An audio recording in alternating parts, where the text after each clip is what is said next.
Happy Friday morning, friends. I'm actually recording this Thursday afternoon because I'm going to be moving tomorrow. So this just worked out better for me this week. But I just wanted to take a little bit of time to talk about decision fatigue.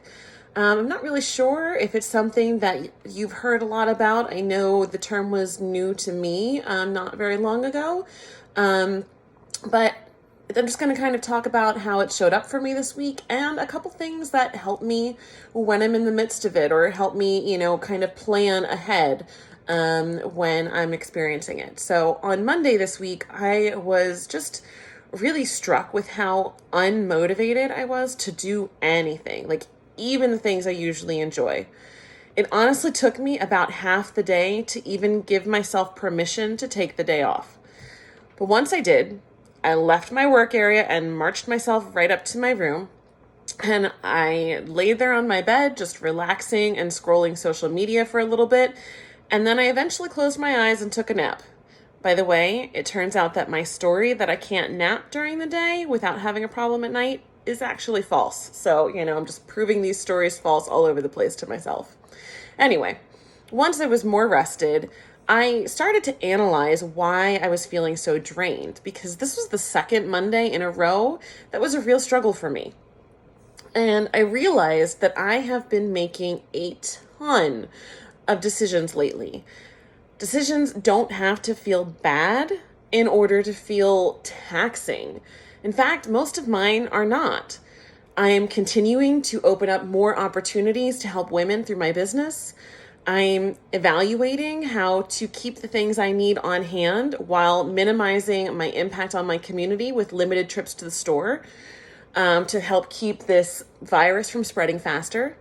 I'm moving, which I'm super excited about, but a big chunk of my weekends is spent filled with figuring out what to tackle next, how to pack this or that, what's going to even go where. Figuring out how to navigate the fact that my computer is in bad shape, but I need to be careful about big ticket expenditures right now until I have some more income from my business. And I'm also deciding what kind of business tools I should invest in that have monthly charges. What ones do I need right now? What ones need to wait? All of this, and the list just goes on. All of these decisions, big and little, those that are due to exciting situations and those that are due to concerning situations, all of them just add up. And at some point, my human brain hit overload. It is totally normal. I'm sure you've probably experienced this, even if you didn't know what to call it. But especially right now in the midst of this, this season of just life being very different than it was, 6 months ago, I just thought this would be a really good topic to talk about this week, right after kind of my experience with it. So I wanted to give you 3 things that actually help me manage decision fatigue. And actually, even in the midst of it Monday for myself, these really, truly helped me. So these 3 things are: 1, give yourself permission to rest. 2, have a quick go-to meal that you really enjoy that you keep on hand. And 3, get yourself in the habit of evaluating when you're doing something because you want to do it versus when you're doing it because you feel like someone's expecting it of you. So, number 1, give yourself permission to rest. In one of my previous videos, I talked about deciding in advance. And this is another way that I practice that. I have decided in advance that when things feel like too much, I have full permission from my boss, myself, to take time off to rest. I'm learning that when I am trying to do things that I haven't done before and level up my mindset, I get the opportunity to be intensely kind to myself. And if I don't, I end up in burnout and unable to function at my best. This quote by Gretchen Rubin that I heard recently speaks to me. If I give more to myself, I can ask more from myself. Self-regard isn't selfish. I know I have seen it in my own life and I've seen it in others' lives. When we intentionally practice self-regard or self-care, we are more able to actually be present for those who we love or the pressing projects that are in front of us. We feel better, we have more energy, we have more mental focus. And, like I shared on Monday, it took me half the day to even give myself permission to rest. Now I can decide in advance, you know what? The next time this comes up, I don't need to wait half the day to give myself that permission and keep struggling and not getting anything done. You know what? I can just go rest because I've already decided in advance. It's one less decision I have to make for myself. Number 2, have a quick go-to meal that you enjoy and keep on hand. When I am just done, like completely stick a fork in it, my brain is fried, done, the last thing I want to think about is what I'm going to eat. I used to be hungry, but I couldn't make even one more decision. And so I would end up just eating whatever snacks happened to be available, especially if the bag was already open of whatever it was. But lately I've found that my vanilla peanut butter protein shake that I love, I put flax seeds and all sorts of stuff in it, ground flax seeds. It's something easy that I can put together. It takes just a couple minutes and I truly enjoy it. I look forward to it. And that was something that came in handy for me on Monday because honestly, it was about lunchtime and I was like, I think that I'm physically hungry. Honestly, I was so tuned out to my body at that point that I couldn't even tell. But I was like, you know what? I haven't eaten anything in hours. I am going to go rest, but I know my body needs fuel. So I just quickly made my protein shake, finished it quickly, and then I went to relax. I thoroughly enjoy it, like I said, and I always have the ingredients on hand. That's just something that has become part of my life. And I always have the, peanut powder and the vanilla protein powder and the ground flax seed is always available in my cabinet.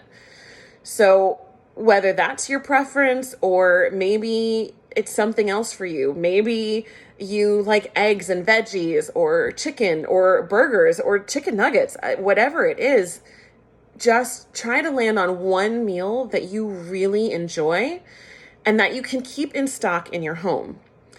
Every time you go to the store, the ingredients are on the list. This leads to one less decision at the store and one less decision when you know you need fuel, but you cannot make even one more decision. Again, this is a way to decide in advance. You are deciding in advance that when you're burnt out and just don't know what to eat, this is the automatic answer. It's something that's quick, something that you enjoy, and something that will give you the fuel you need to take care of your body. Number 3, get in the habit of evaluating when you're doing something because you want to versus when you feel like someone is expecting it of you. This one isn't a quick fix, but this really helped me this week. I looked at my get-to-do list on Monday and I realized there was nothing on the list that had to be done that day. I was putting so much pressure on myself of feeling like I had to get things done because it was Monday and a work day.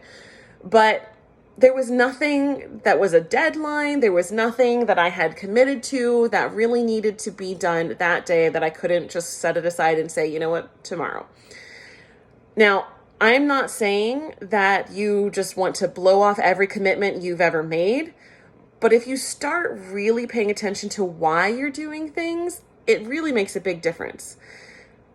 I discovered that I had items on my list that were projects that I was working on for different coaches that I have. So these are projects I want to work on. These are areas of my life that I am actively working on improving. These are people that I'm even paying in different areas of my life.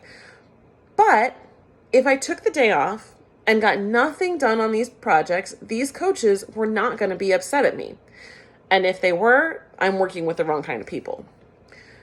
But I'm intentional about working with people who help me give myself grace when I need to, but who also help me take steps forward when I'm ready. And I was worried about letting these people down. But as soon as I actually listened to my thoughts and started paying attention to the why I felt so, urged to do these things, I identified that limiting belief that I was, putting this pressure on myself when these women wouldn't even put the pressure on me. And I was able to refute it. I reminded myself that these women, these coaches that I work with would be the first to remind me to take care of myself so that I could better focus on those projects at another time. And all of this was only possible because I've developed the habit of evaluating my motivations, of examining my thoughts and really paying attention to, why I'm doing things and what's driving them. Do I still do things because other people are expecting them of me? Sure. I'm human and a recovering people pleaser. And I've also learned to say no to things at times, or pause before giving an answer to give myself time to reflect on whether it's going to work for me. And all of these kinds of reflections and mindset tricks and habits are things with which I will help women in my new group coaching program called Habit Help. This 8-week program, which also includes a one-to-one meeting with me, will start August 26th because that's when my move should be done. And there are still some spots available. I am limiting the number of participants so that I can make sure I serve every single woman really well.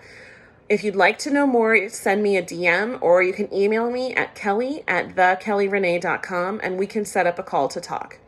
There's also some info on some of my Instagram or Facebook posts, but this call will explain everything about the program. The goal is to help you decide if it's the right fit for you. But if you related to any of this, I really just hope that it is helpful for you. Drop a comment below and just let me know if you had heard of decision fatigue, if you've ever experienced it, and if even one of these tips is something that you can institute in your own life. All right, that's all I have for you this week, guys. I'll talk to you later. Have a great weekend.